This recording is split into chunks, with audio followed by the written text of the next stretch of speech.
Kaip gerai, kad jūs kino teatre. Galbūt jūs čia ateiti išzyzė draugė.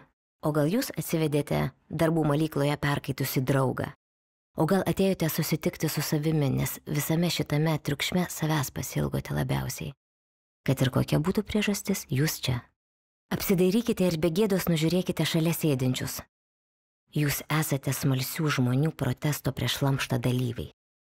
Ne filmų tęsinių, ne jų priešistorių ar atsišakojimų. Jūs susirinkote žiūrėti originalų. Tai kasmetinis ilgametis ritualas. Jo esmė – išeiti iš namų, įeiti į autorinį filmą ir leisti jam viską užgožti.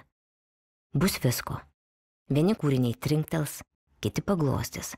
Ar, jei tai švelni tajų kalba, užliuliuos. Bet ritualas turi dar vieną svarbų elementą. Jums po seanso reikės užduoti klausimą. Viskam pasibaigus atsisukite į savo kompanioną, jei atėjote po vieną į save, ir paklauskite, ką jautėjai.